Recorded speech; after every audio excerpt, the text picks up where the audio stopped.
you could say that that's one of the objects of improvisation is surprise, and you have to set your mind to an adventure. And so there's always surprise. The surprise could be happy one, sometimes not so happy one, but always a surprise one way or the other, because it's a risk factor that you decide to have, and it makes it so that there's an adventure all the time.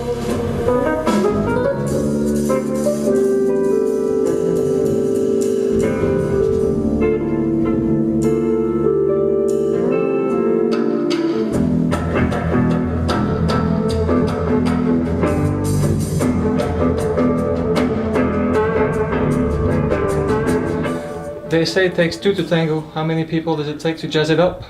Well, it's, at least one. At least one. At least one, but it's more fun with two and more. From duet on up. I think for my own personal taste, after 5 or 6, it becomes something which you must arrange more. You must put more composition in. But up to that, 2, 3, 4 trio, of course, is a very classic formation which I like very much: piano, bass, and drums. What makes a successful partnership? This is a piece of magic. Maybe it's hard to put into words. I think it's a matter of just degrees of agreement. How much agreement you can start to get with your partner.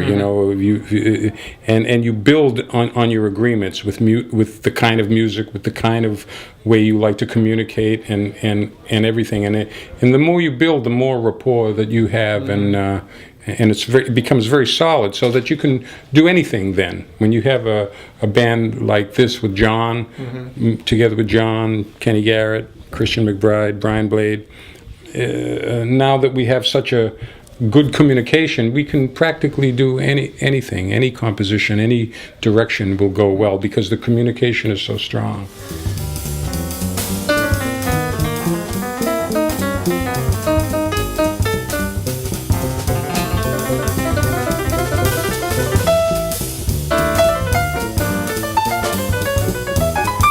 A jazz group is kind of has a individualism about it, a freedom of choice.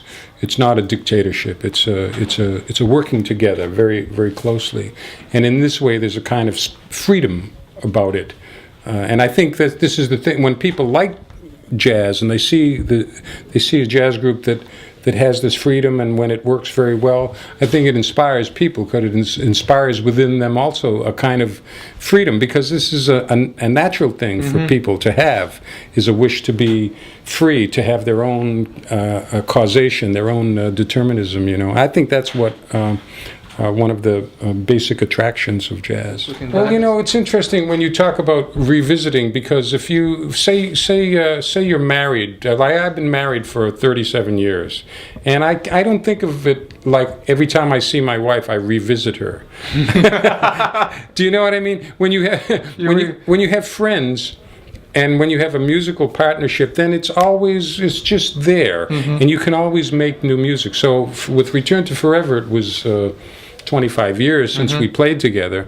So at first it was a little shock coming together. Oh wow, here we are again. But after that wore off, after a day, then there we were again to make music, and we played the old music from the 70s. But I think everything was played in a new unit of time, and very, very like new approach and so forth. I have many partnerships that go back many years with Gary Burton, since 1971, I believe.